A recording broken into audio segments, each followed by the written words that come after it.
Ensure that the belt guard is fixed in its position. Drain the water through the drain plug and tighten the drain plug. Inspect the electrical connections visually for looseness, disconnections, or cuts. Switch on the compressor in presence of your instructor.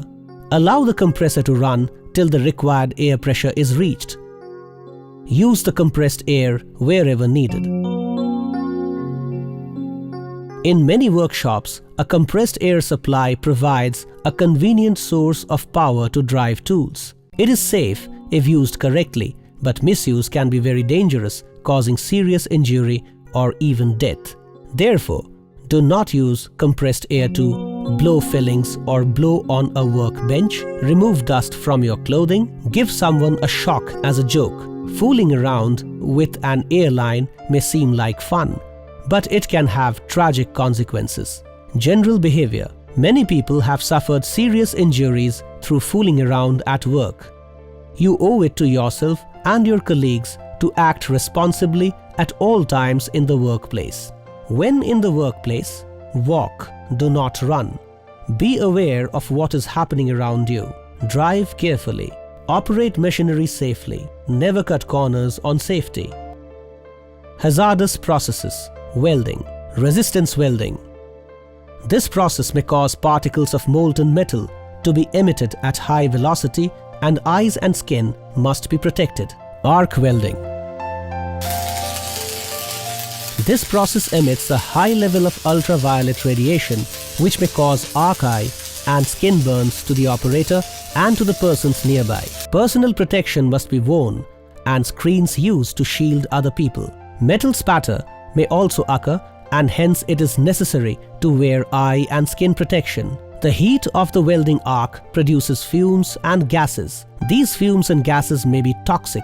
Inhalation of these should be strictly avoided. Gas welding and cutting.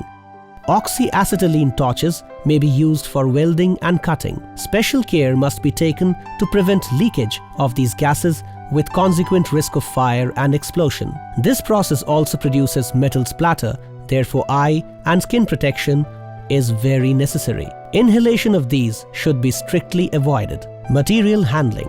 Manual handling. It is a part of everyday life to lift objects from the floor or workbench. The method used while lifting is important to help reduce the risk of back injury. The key elements are: do not try to lift objects which are too heavy. 20 kg is a safe limit for one person. When lifting from the floor, keep feet slightly apart, knees bent and back straight. Leg muscles should provide the power to raise the load. Do not jerk objects.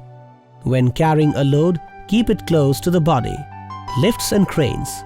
For heavier objects, it is recommended to use a lifting device such as mobile crane or a jack. Never exceed the SWL or safe working load of the equipment in use. Always support vehicles with axle stands before working underneath them. Always ensure that lifting equipments such as jacks, hoists, axle stands, slings, etc.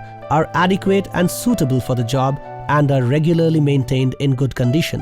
Hydraulic car hoist. Park the vehicle in the center of the car hoist.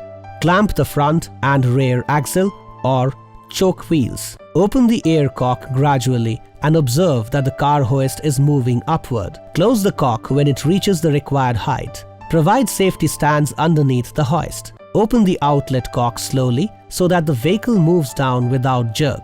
Ensure that the hoist side rail sits firmly on the stand. After finishing the required job, slightly open the inlet cock, remove the safety stands, remove the clamps and chokes, and remove the vehicle from the hoist. Car washer. Check the oil level. Check the belt tension and belt guard for its position. Inspect the electrical connection visually for looseness, disconnections or cuts. Open the water tank and check the water level. Hold the gun before starting the car washer. Switch on the car washer and adjust the pressure gauge for the required pressure. Open the water gun, check the water jet and adjust for force and spray. Use the gun for the required purpose.